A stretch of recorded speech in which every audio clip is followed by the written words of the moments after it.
Parfait. Voyons les Chaos Knight. Les Chaos Knight, on va ouvrir ça parce que quand même on a ces nouvelles figurines de chevaliers du chaos qui sont tellement classe, tellement belles. Ils ont vraiment de la classe. Alors, les figurines sont... ah ouais. Ils sont superbes ces figurines. Hein. Moi personnellement je les ai peintes en chevalier avec des couleurs un peu éclatantes. Pour redonner un côté noble. Et ça leur va tellement bien. Ça leur va tellement bien. Chaos Knight. Donc eux, ils ont baissé en points. Ils ont baissé en points avec la FAQ. Alors, on est quelle page? Chaos Knight, page 104. Remplacer la description d'une unité de Chaos Knight sauf de n'importe quelle unité armée d'une des options suivantes. Oui, bien sûr. Alors, Chaos Knight, ok, oui, donc là on est sur du socle de cavalerie lourde. Et les points, Chaos Knight, on est à 160 points. Et avant, ils étaient à combien? 180? Je me permets de vérifier. Ils étaient à 180, donc ils ont perdu 20 points. Ils ont perdu 20 points, c'est mérité. C'est mérité, hein. Ça, c'est mérité parce qu'en fait, on est effectivement sur une unité dont l'impact... au corps à corps est entre guillemets assez relatif et qui a besoin d'être un peu boosté. Donc mouvement de 10, oui écoutez, c'est vrai que c'est de la cavalerie lourde, il pourrait être un mouvement de 12, mais ça va, on accepte le 10. Blessure 3, c'est un minimum, il pourrait être à 4. Il pourrait tout à fait être à 4 blessures, surtout qu'ils ont une sauvegarde que de 4+, donc il pourrait tout à fait avoir une blessure de 4+. Une blessure de 4, et pas une blessure de 3. Voyons les options d'armes. Alors, arme ensorcelée et bouclier, ou lance-maudit et bouclier runique du chaos. Et c'est quoi la mise à jour? D'une des options d'armes suivantes, arme ensorcelée, bouclier runique du chaos, ou lance maudite et bouclier runique du chaos. Qu'est-ce quoi là? L'une des options d'armes suivantes, arme ensorcelée et bouclier runique du chaos, ou lance maudite et bouclier du chaos. Bon, écoute, là je vois pas trop quelle est la correction qui a été apportée, mais bon, peu importe. Peu importe, de toute façon on comprend tout à fait, c'est soit l'arme ensorcelée et le bouclier. De toute façon il n'y a pas le choix, ils ont le bouclier, ils n'ont pas l'arme à deux mains. Qu'est-ce qu'on peut voir? Par principe, c'est clair qu'on constate que l'arme ensorcelée est beaucoup plus efficace de base que la lance maudite. On se doute bien que comme c'est une lance, il y a quelque chose qui fait au niveau pour la charge en paleuse, ajouter 1 à la caractéristique de dégâts et améliorer de 2 la caractéristique de perforation des lances maudites si cette unité a fait un mouvement de charge à ce tour. Donc on fait perforation 2, dégâts 2. Mais en fait, c'est ça, c'est tellement gênant. C'est tellement gênant de toucher sur 2-4+. C'est tellement gênant. Et c'est dommage, parce qu'en plus, c'est... Là, on n'a pas le choix. Là, on est sur du easy to build. Elles sont forcément équipées de lances, ces figurines. Là, c'est plus gros. Elles ont forcément les lances. C'est tellement dommage. C'est tellement dommage, parce qu'effectivement, on aurait plutôt envie de leur mettre les armes de base. Alors, on verra la semaine prochaine que, et comme on a vu il y a 2 semaines avec les héros, il y a de multiples manières d'améliorer ces fameuses caractéristiques. Et puis on est d'accord que des chevaliers avec des lances, c'est beaucoup plus classe. Bon, alors bien entendu, on peut leur mettre les 5 marques. Le champion, ajouter 1 de la caractéristique d'attaque des armes de mêlée, passer la monture. En outre, cette figurine peut remplacer son option d'arme par un fléau maudit. Alors moi, j'aime pas du tout le fléau maudit. Le D6 d'attaque, c'est hors de question, c'est mort. C'est mort, donc je préfère qu'il fasse 4 attaques d'armes ensorcelées ou 4 attaques avec sa lance maudite. Ou 3 attaques avec sa lance maudite. Ça me convient très bien comme ça. Porte-étendard. Ajouter 1 la caractéristique de bravoure de cette unité, donc on a sur une bravoure de 8. Pour la cavalerie lourde, j'ai envie de dire que c'est la base. Seigneur de corps, musicien, ajouter 1 au jet de course et de charge de cette unité, tant qu'elle inclut... Voilà, donc là, de toute façon, pas le choix, il faut à tout prix qu'on réussisse nos charges avec cette unité. Surtout si on a acheté les jolies figurines de la boîte de base, du coup, qui sont, automatiquement armées de leur lance. Pardon, je vais me rafraîchir la gorge.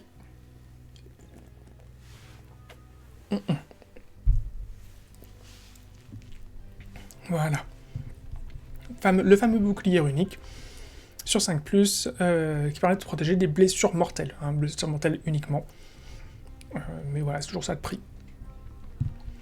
Enfin, champion terrifiant, souscrit 1 à la caractéristique de bravoure des unités à 3 ou moins d'une plusieurs avec cette aptitude de la phase de déroute.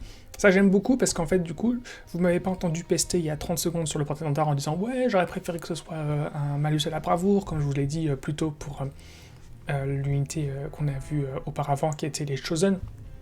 Oui, mais parce que je savais qu'en fait, ils avaient les deux. Ils ont leur bonus à la bravoure et un malus à la bravoure adverse. Donc là, c'est pas... Effectivement, l'étendard des Chosen, ça a une portée de 6. Là, ça a une portée de 3. Mais c'est pas grave, parce que de toute façon, c'est une unité qui charge, qui a un mouvement de 10, qui a un bonus en course et en charge. C'est ici, c'est le musicien. Donc, bien entendu, c'est une unité qui va aller au corps à corps. Qu'est-ce qu'on a? C'est des mortels, Slave of Darkness, Marque du Chaos, Chaos Knight. Il n'y a pas de mot-clé particulier. C'est une bonne unité. En plus, effectivement, s'ils ont un mouvement de 10, on a vu que le War Shrine, il avait un mouvement de 8. On peut aisément faire en sorte, avec le rayon de 12 pouces ou de 18, s'il est plein de points de vie, le War Shrine, réussir à faire englober notre unité de Chaos Knight par notre War Shrine.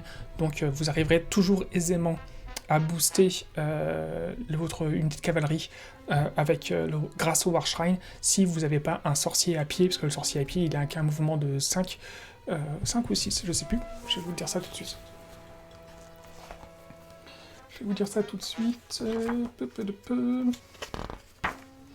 Il a un mouvement de 5, donc effectivement c'est quand même compliqué, il se déplace quand même de base naturellement 2 fois moins vite que vos cavaliers, alors qu'effectivement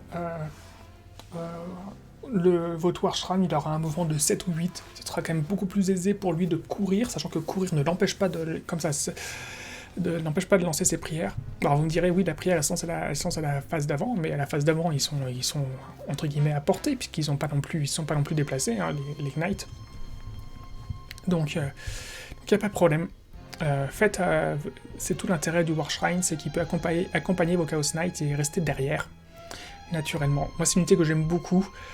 Effectivement, elle est de base, naturellement, il faut lui apporter de la synergie pour qu'elle soit véritablement efficace, qu'elle ait véritablement entre guillemets de l'impact, mais fort heureusement, elle a perdu 20 points, elle est à 160 points l'unité, et si vous avez un doute en termes de puissance, et ben c'est pas grave, vous remplacez les 5 figurines, donc les 15 PV, par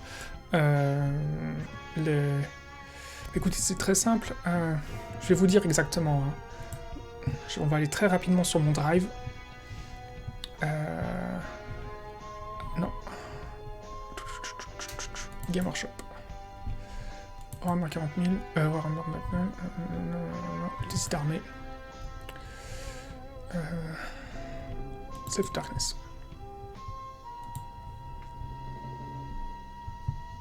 5 Knights, donc 15 points de vie.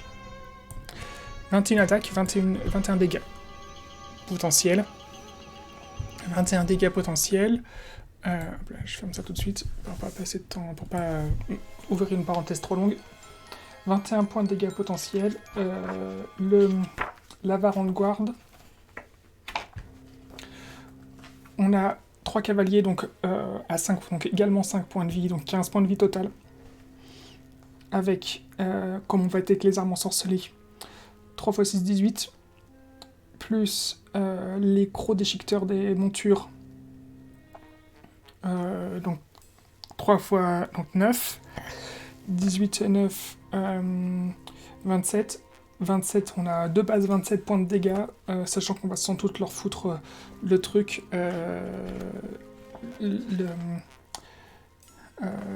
qu'on va leur mettre l'option qui leur permet de frapper et de faire plus de dégâts. Clairement, on est à combien? 27 x 2, 54.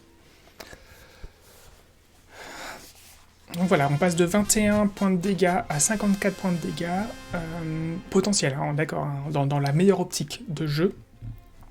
Et on est donc de 160 points à 280 points. Donc pour 120 points de plus, on a les mêmes points de vie, à peu de choses près, la même résistance, sauf qu'il y a plus de bravoure et plus de sauvegarde du côté Varangard. Ils se déplacent à 12, hein, je crois, la Varangard en plus. Hein.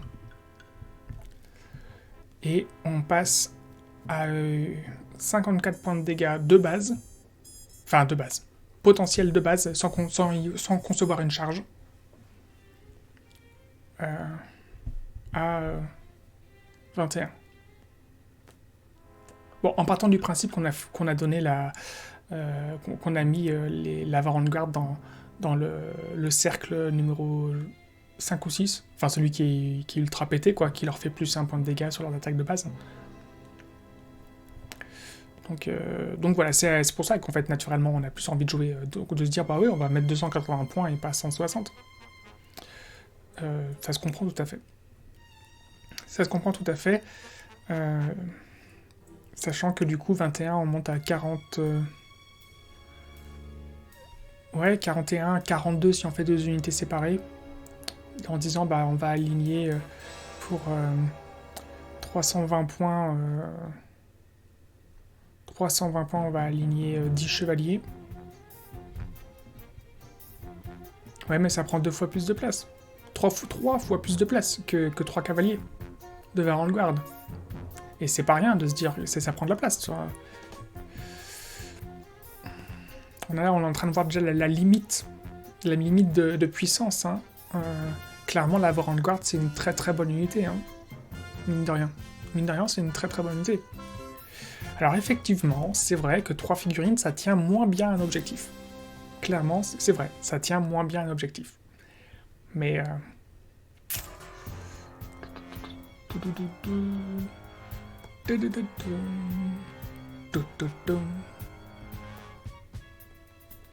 Ben, c'est la musique de Cell, quand il poursuit C17, C16 et C18 dans les îles, et qu'il est en train de... Il fait exploser les îles une à une dans l'archipel pour chercher où ils se sont planqués. Et c'est à ce moment-là, en s'assurant qu'ils sont en sécurité, que Krillin va rencontrer ses 18 et tomber amoureux d'elle. Et c'est à ce moment-là d'ailleurs qu'il a la télécommande qui peut la détruire avant qu'elle se fasse avaler par Cell, et du coup il va casser la télécommande. Et pour pas... Attention, je vous ai spoilé le second arc de Dragon Ball Z, l'arc cyborg. Ah là là.